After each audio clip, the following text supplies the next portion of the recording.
Doctor Hemang Vasavada, હું neurosurgeon છું. નહીં, આજે સર્વરોગ નિદાન કેમ્પ નથી. આજે ન્યુરોલોજી ન્યુરોસર્જરીનો સુપર સ્પેશિયાલિટી કેમ્પ છે. બહુ વ્યવસ્થિત રીતે એક જ ફેકલ્ટીનો આયોજન કરેલો કેમ્પ છે.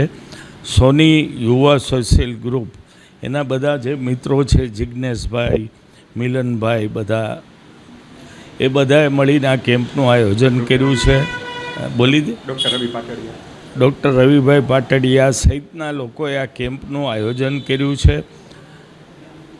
આ કેમ્પમાં દર્દીને તપાસ કરવામાં આવશે અને જરૂર પડે તો ફોલોઅપમાં પણ મફત જોઈ દેવામાં આવશે. એટલે આજના આ કેમ્પનું ખૂબ જ સુંદર શિસ્તબદ્ધ આયોજન સોની યુવા સોશિયલ ગ્રુપે કર્યું છે. ન્યુરોસર્જરી અને ન્યુરોલોજીને લગતા જે કેસીસ હોય એ બધા જોવા મળે છે. નમસ્કાર, મારું નામ જિજ્ઞેશ વાગડિયા છે. સોની યુવા સોશિયલ ટ્રસ્ટ દ્વારા આયોજિત રાજકોટમાં આજે 13/4/2025ના નાગર બોર્ડિંગ ખાતે ન્યુરોસર્જન કેમ્પનું આયોજન કરેલું છે. આ ન્યુરોસર્જન કેમ્પ અમારા ટ્રસ્ટ દ્વારા આયોજિતમાં ડૉક્ટર હેમાંગભાઈ વસાવડા, મધુન હોસ્પિટલ તથા પ્રિયંકભાઈ વસાવડા, સ્ટર્લિંગ હોસ્પિટલ દ્વારા આયોજિત છે. આ કેમ્પમાં અમે નિઃશુલ્ક કેમ્પ રાખેલો છે. ડૉક્ટર તરફથી કોઈ ચાર્જ લેવામાં આવતો નથી. આ પેશન્ટના આ ન્યુરોસર્જન કેમ્પમાં પેશન્ટ રાજકોટ સિવાયના અમુક બહારગામથી આવેલા પેશન્ટો જે છે, જે આપ જોઈ શકો છો કે એની ટ્રીટમેન્ટ પણ ચાલુ છે ત્યાં. અને ન્યુરોસર્જન કેમ્પ છે ને રાજકોટમાં બહુ ઓછા થાય છે. સર્વરોગ નિદાન કેમ્પ થતા હોય છે, પણ આ કેમ્પ ઓનલી ફોર ન્યુરોસર્જન જ કેમ્પ છે કે જેને અત્યારે આપણે કહી શકીએ કે અત્યારે દિવસે ધીમે ધીમે ન્યુરોસર્જનના કેસ વધતા જઈ રહ્યા છે. અને એના અનુસંધાનમાં અમે આ કેસ કરી રહ્યા છીએ. ને ડૉક્ટર ન્યુરોસર્જન રાજકોટમાં બહુ ઓછા છે.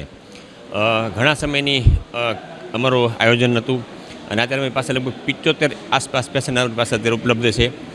આ ટ્રસ્ટના આયોજનમાં મુખ્ય તરીકે જિજ્ઞેશભાઈ વાગડિયા, કેતનભાઈ પાટડિયા, ડૉક્ટર રવિભાઈ પાટડિયા, કલ્પેશભાઈ પાટડિયા, તેજસભાઈ પારેખ, કમલેશભાઈ પાટડિયા, ભાવિનભાઈ વાગડિયા, પ્રશાંતભાઈ વાગડિયા, અસ્મિતાબેન પાટડિયા તથા મહેમાન તરીકે પ્રભુદાસભાઈ પારેખ, શિલ્પ જેવલસ, ભાઈભાઈ સાહોલિયા, ગોલ્ડ એસોસિએશન પ્રમુખ અરવિંદભાઈ પાટડિયા, સમાજ અગ્રણી સંજયભાઈ વાગડિયા, પર્વ મેટલ્સ તથા મુકેશભાઈ ઝવેરી અને અશોકભાઈ રાધિકાવાળા આ કેમ્પમાં મહેમાન તરીકે ઉપસ્થિત રહ્યા હતા.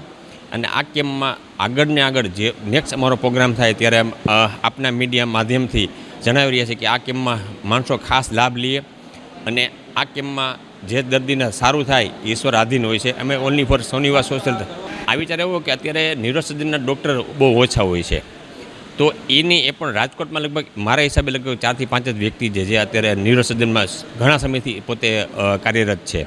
અને એની પાસે એની એપોઇન્ટમેન્ટ લેવી બહુ આકરી હોય છે.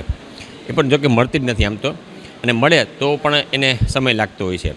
એટલે અમે ડૉક્ટર સાહેબ સાથે વાતચીત કરી કે ભાઈ ડૉક્ટર સાહેબ અમારે ન્યુરોસર્જન કેમ કે જે લોકો ફી નથી ભરી શકતા અને એને પ્રોબ્લેમ છે, ઘણી જગ્યાએ બીજી જગ્યાએ ટ્રીટમેન્ટ કરવા જતા હોય છે પણ જેવું રિઝલ્ટ નથી મળતું એને, તો રિઝલ્ટ નથી મળતું એની સાથે ત્યાં એને 6 મહિના, 8 મહિના, 9 મહિના કે વર્ષની આસપાસ એને ત્યાં ટ્રીટમેન્ટ ચાલુ રહેતી હોય છે.